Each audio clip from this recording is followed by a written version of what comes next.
اس سے پہلے سورہ بقرہ کے مختلف آیات کا خلاصہ پیش کیا گیا۔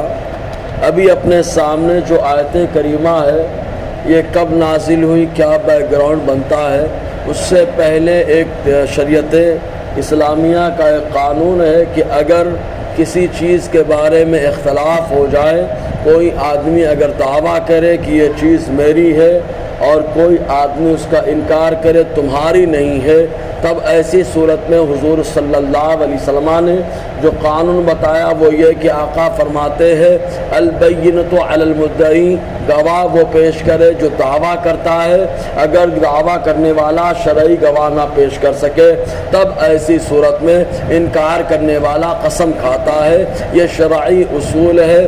چنانچہ اسی کے پیش نظر کچھ لوگ حضور صلی اللہ علیہ وسلم کی بارگاہ میں آئے، چنانچہ ان میں سے عبدان حضرمی اور امرؤ القیس کندی کے مابین زمین کو لے کر کے جھگڑا ہو گیا۔ چنانچہ عبدان حضرمی کہتے ہیں زمین میری ہے، امرؤ القیس کندی نے کہا کہ یہ معاملہ ایسا نہیں ہے، انکار کرتے رہے۔ چنانچہ انکار کرنے کے سبب حضور صلی اللہ علیہ وسلم کی بارگاہ میں مقدمہ دائر ہو گیا۔ حضور صلی اللہ علیہ وسلم نے فرمایا جو دعوے دار ہیں وہ گواہی پیش کریں اور شرعی گواہ۔ چنانچہ دعوے دار جو تھے انہوں نے کوئی گواہ پیش نہ کیا کیونکہ ان کے پاس کوئی شرعی گواہ موجود نہ تھا۔ اس صورت میں عبدان حضرمی یہ کھڑے ہو گئے کہ ٹھیک ہے میں قسم کھانے کے لیے تیار۔ تو جیسے ہی وہ قسم کھانے کے لیے تیار ہوئے حضور صلی اللہ علیہ وسلم نے آیت کریمہ پڑھی کہ ان الذین یشترون بعہد اللہ، کیونکہ بے شک وہ لوگ جو اللہ کے وعدے کو بیچتے ہیں ان کا معاملہ ایسا ہے۔ جیسے ہی آیت کریمہ کے حضور نے تلاوت کی ہے عبدان حضرمی خاموش بیٹھ گئے اور انہوں نے قسم کھانے سے انکار کر دیا اور کہا سرکار یہ زمین آپ امرؤ القیس کندی کے دے دیں۔ امرؤ القیس کندی نے کہا کہ یہ زمین عبدان حضرمی کو دے دے۔ آپس میں شیر و شکر ہو گئے، معاملہ ختم ہو گیا۔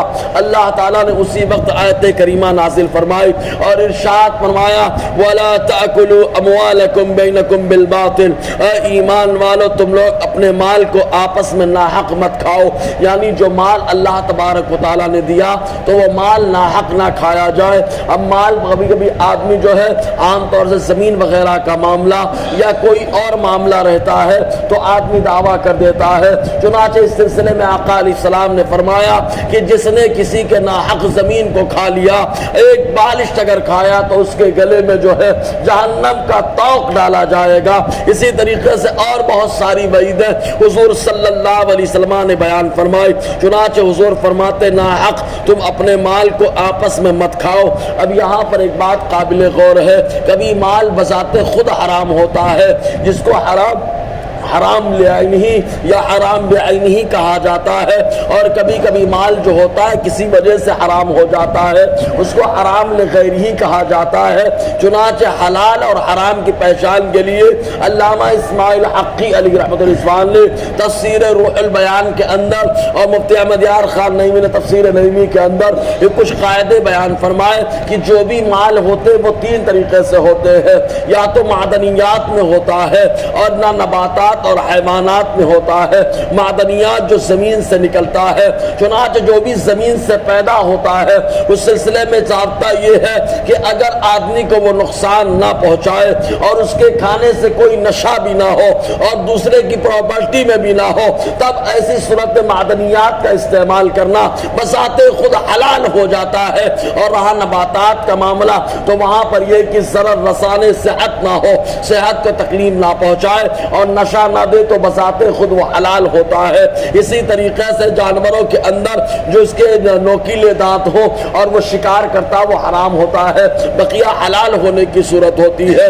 تو یہ قاعدہ ہے کہ بذات خود اس کے اندر خرابی ہو تو حرام لعین ہی ہے، اور اگر اس کے اندر خرابی نہ ہو تو حلال ہو جاتا ہے، اور یا حرام اس کے اندر خرابی نہ ہو تب ایسی صورت میں حالات کی وجہ سے، جیسے کسی آدمی نے کسی کا مال رشوت کے طور پہ لیا تو مال تو بذات خود حلال دیا لیکن رشوت کی وجہ سے وہ حرام ہو گیا، اس کو حرام لغیرہ ہی کہا جاتا ہے۔